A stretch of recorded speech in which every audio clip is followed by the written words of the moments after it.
मिनशाइतानिर्रजीम बिस्मिल्लाहिर्रहमानिर्रहीम। अस्सलाम वालेकुम नाज़रीन, मैं हूँ आपकी host Anila Sadaf MZTV2 YouTube channel से। नाज़रीन, आज हम मौजूद हैं ज़िला गुजरात के गांव चिड़ावला में, जहां हम एक ऐसी शख्सियत से आपकी मुलाकात करवाने जा रहे हैं जिन्होंने घोड़ों के शौक में और हॉर्स रेसिंग में अपना नाम कमाया, राना अब्दुल गफ्फार साहब से। तो नाज़रीन, इससे पहले मेरी आपसे अपील है कि हमारा यूट्यूब चैनल MZTV2 जो है इसको सब्सक्राइब कर दें और घंटी का बटन भी दबा दें ताकि हमारी वीडियोस आप बर वक्त देख सकें। अस्सलाम वालेकुम राना अब्दुल गफ्फार साहब, कैसे हैं? वालेकुम अस्सलाम, बेहतरीन, अल्लाह का शुक्र है।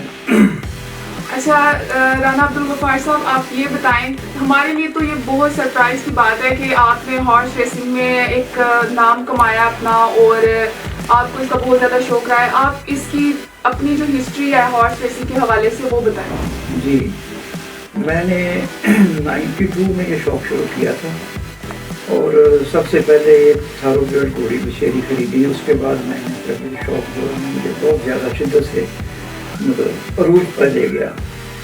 मैंने लाहौर में, पिंडी में, कराची में रेसिंग की है क्लास 1 की। मेरे पास अच्छे आला हॉर्स रहे हैं।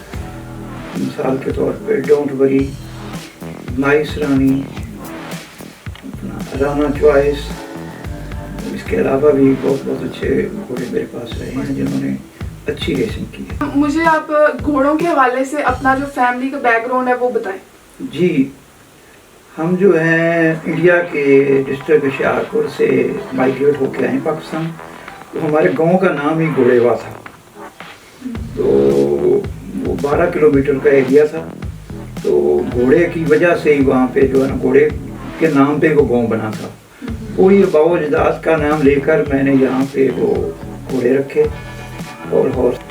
राना अब्दुल गफ्फार साहब, आपका बहुत शुक्रिया कि आपने हमें वक्त दिया और हमें अपनी इतना अच्छा अपनी हॉर्स रेसिंग के बारे में बताया।